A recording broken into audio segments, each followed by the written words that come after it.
बिस्मिल्लाहिर्रहमानिर्रहीम, अस्सलाम वालेकुम। मैं हूं मोहम्मद उसामा गाजी और आप देख रहे हैं अब पता चला। मुल्क दिवालिया होने से बच गया, IMF से कर्ज की किस्त भी मिल गई, मगर मईशत का मर्ज है कि फिर कम नहीं हो रहा। गरीब पर महंगाई का बोझ बढ़ता जा रहा है। Army chief general Asim Munir की जाती काविशों से डॉलर की कदर में कमी हो रही है। पाकिस्तानी रुपया मजबूत हो रहा है, मगर सवाल यह है कि इसका फायदा आम आवाम तक क्यों नहीं पहुंच रहा।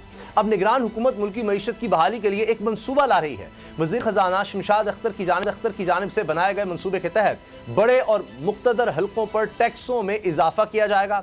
तवानाई के शोबे में बे इंतज़ामी को बेहतर बनाने के लिए इसके साथ साथ निजकारी भी की जाएगी, और सबसे बढ़कर यह कि हुकूमती अखराजात में 3200 अरब तक की कमी का भी प्लान तैयार किया गया है।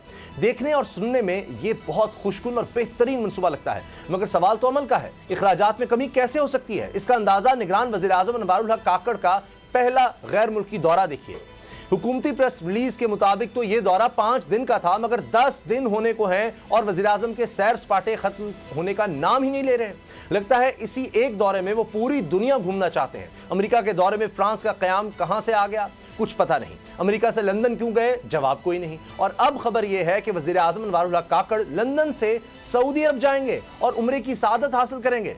फिर मूड बना तो शायद वतन वापस भी आ जाएं और यहां आकर हुकूमती अखराजात कम करने के फजाइल शायद वज़ीर आज़म बज़ाते खुद बयान फरमाएं। वतन वापसी का शोर नून लीग भी मचा रही है, जिसके मुताबिक नून लीगी कायद नवाज शरीफ 21 अक्टूबर को लाहौर पहुंचकर इंतखाबी मुहिम का आगाज करेंगे। लेकिन सवाल नून लीग क्या बयानियां लेकर अवाम में जाएगी, इसकी तलाश जारी है। बल्कि बयानिए को लेकर पार्टी के अंदर एक जंग जारी है। इसी खबर से आगाज करेंगे।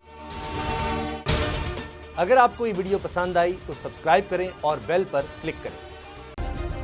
सब्सक्राइब करें और बेल दबाएं ताकि कोई खबर रह न जाए।